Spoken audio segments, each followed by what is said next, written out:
정의당은 어제 박병석 국회의장을 만나 정쟁으로 치닫고 있는 검찰개혁에 대한 중재를 요구한 바 있습니다.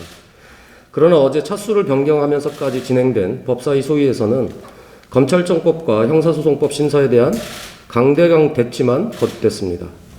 수차례 언급하지만 현재 민주당이 주장하는 검경 수사권 완전 분리는 정의당의 당론이기도 합니다.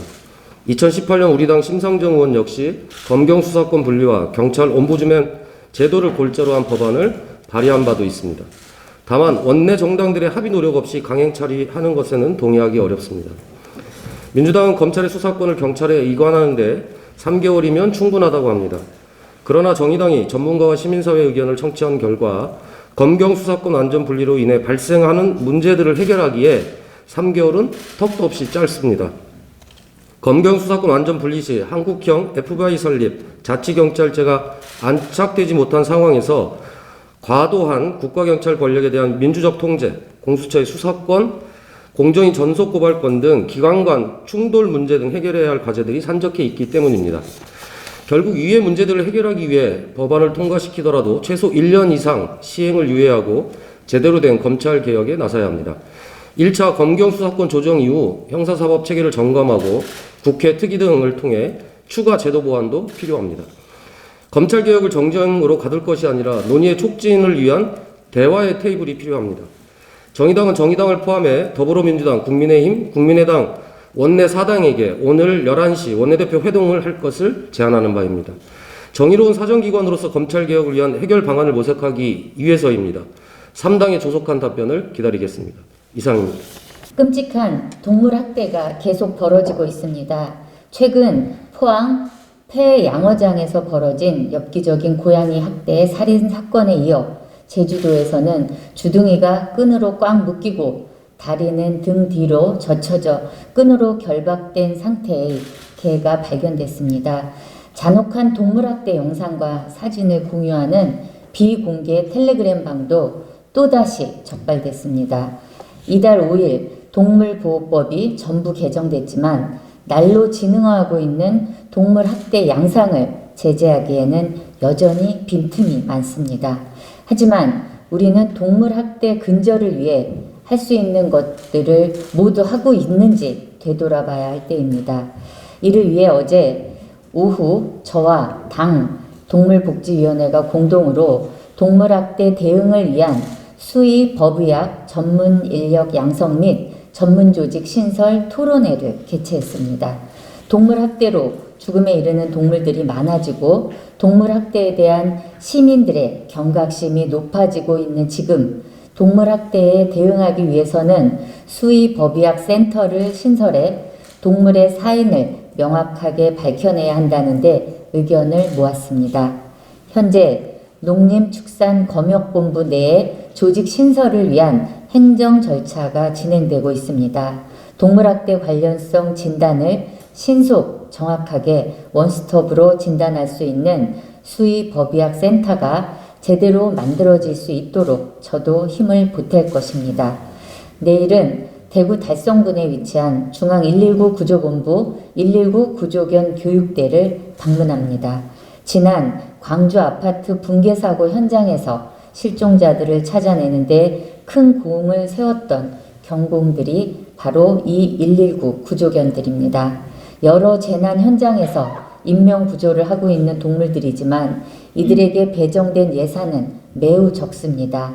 지난해 인명 구조견 양성 및 운영 사업 예산은 겨우 3억 3천여만 원에 그칠 뿐입니다. 다양한 재난 상황에 대응하는 구조견들을 양성하기 위해서라도 예산 확충은 시급합니다.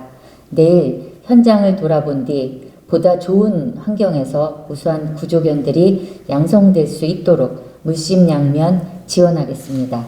이상입니다. 검찰개혁은 촛불혁명의 명령이자 정의당의 사명입니다.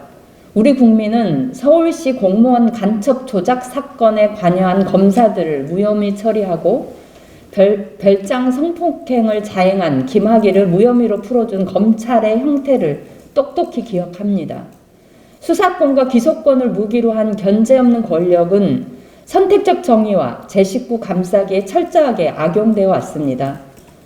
검찰의 무소불위 권력의 폐해를 막고자 정의당은 이미 지난 19대 국회에서 형사소송법 일부 개정안을 발의한 바 있습니다. 경찰이 수사를 담당하고 검사는 공소제기와 공소유지를 하도록 수사권과 기소권을 분리하는 법안이었습니다. 촛불혁명의 주요 과제인 검찰개혁은 진보정치가 끝까지 책임져갈 사안입니다. 검찰총장 출신이 대통령에 당선되었습니다. 게다가 치재원 강요 미수 사건과 고발 사주 의혹에 연루된 사람이 법무부 장관에 지명되는 초유의 사태까지 맞았습니다.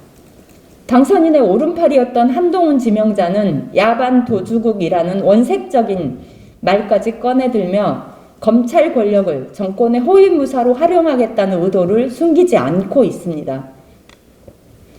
검찰 출신 대통령이 검찰 출신 법무부 장관까지 앉힌다면 검찰 권력은 통제하기 어려운 지경이 될 것입니다. 촛불을 들고 나라다운 나라로 외쳤던 국민들이 간절하게 국회를 보고 있습니다.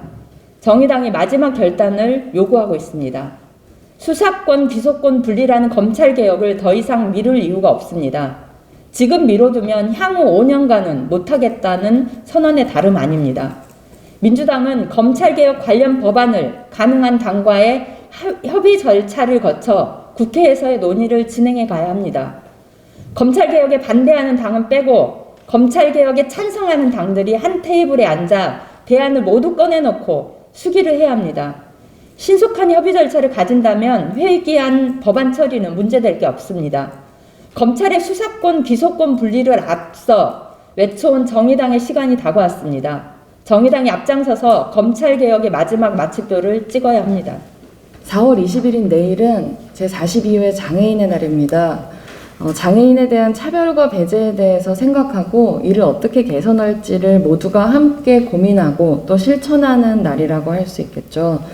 그런데 장애인의 날이라는 이름이 무색하게 장애인을 위해서 정치가 지금 당장 충분히 할 수 있고 해야 하는 일들은 외면받고 있습니다. 오늘 청와대 앞에서는 전국 장애인 부모연대가 발달장애인 24시간 지원체계를 보장할 것을 요구하면서 집단 삭발식을 비롯해서 집중 결의대회를 엽니다. 발달장애인 24시간 지원체계 보장이라는 요구사항은 장애 당사자와 그 부모들이 지난 5년 동안 문재인 정부와 민주당에게 한결같이 처절하게 요구해왔던 생존의 외침이었습니다. 이런 외침과 직결되어 있는 법안이 지금 문재인 정부의 마지막 임시국회에서 심의 중입니다. 장애인 권리보장법 그리고 탈시설 지원법이 바로 그것입니다. 어제 김상희 국회 부의장님 그리고 국민의힘 김혜지 의원, 더불어민주당의 최혜영 두 의원님과 함께 모두를 위한 따뜻한 기술이라는 이름으로 보조공학기기 전시를 국회의원회관에서 열었습니다. 그 자리에 박홍근 원내대표님, 권성동 원내대표님 모두 축사를 위해서 참석해 주셨는데요. 그 자리에서 나란히 장애인 권리 보장에는 여야가 없다고 말씀하셨습니다. 이제 그 말씀을 입법을 위한 실질적인 협력으로 실천하실 때입니다. 그리고 지금 국회 앞에는 차별금지법 제정을 위해서 2명의 인권활동가가 9일째 단식을 이어가고 있습니다.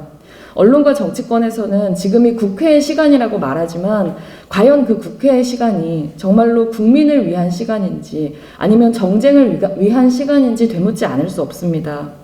모든 시민들이 누구라도 부당한 이유로 차별받지 않도록 하는 최소한의 안전장치인 차별금지법은 민생 중의 민생 법안입니다.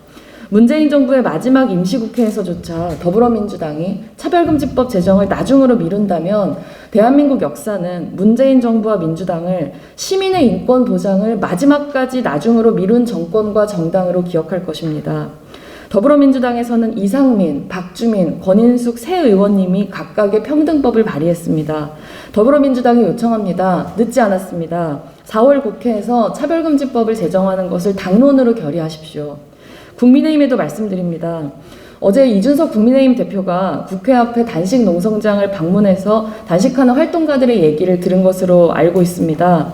이준석 대표는 취임 직후부터 지금까지 성소수자 차별금지에 대한 개인적인 관심을 지속적으로 표명해 왔습니다. 민주당이 더 이상 국민의힘을 차별금지법 제정 지연의 핑계로 둘러대지 않도록 차별금지법 제정을 위한 국회 일정 협의에 이준석 대표가 적극 나서주실 것을 요청합니다. 모든 일에는 때가 있습니다. 4월 임시국회야말로 다원화 시대에 모든 시민들을 차별과 혐오로부터 보호할 수 있는 최소한의 안전장치인 차별금지법을 제정할 적기입니다. 이상입니다.